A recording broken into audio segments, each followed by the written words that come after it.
Ireland is still debating the scandal of child abuse in the Catholic Church, 8 years after a royal commission into the matter delivered its groundbreaking report. It found abuse was endemic in church-run schools where the underprivileged and troubled were sent.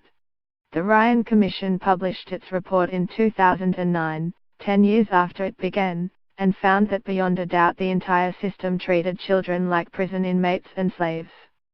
Mannix Flynn was 7 years old when he was taken to court for skipping school and stealing a toy car in Dublin. He was sentenced to 7 years at St Joseph's Industrial School in Letterfrack on the other side of the country, run by the Christian Brothers. He suffered sexual abuse and was one of the hundreds of witnesses who gave evidence to the Ryan Commission.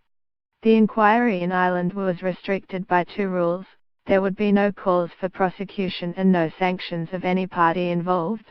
Mr. Flynn, who is now a Dublin City Councillor, said it was a flawed process and he was pessimistic about the impact of the Australian inquiry.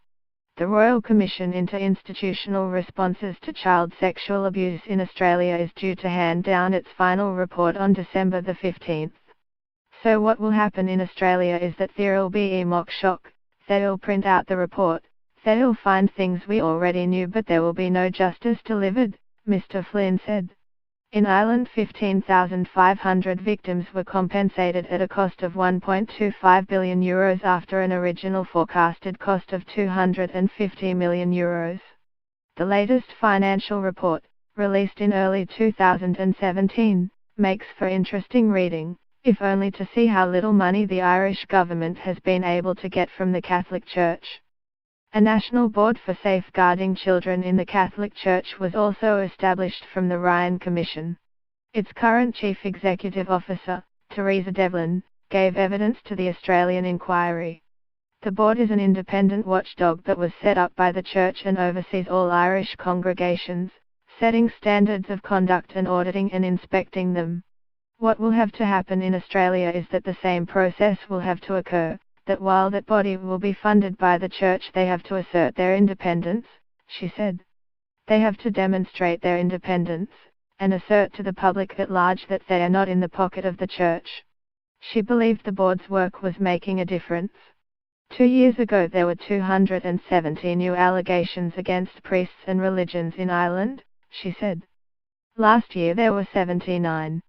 There's no longer a situation of I'll keep it to myself.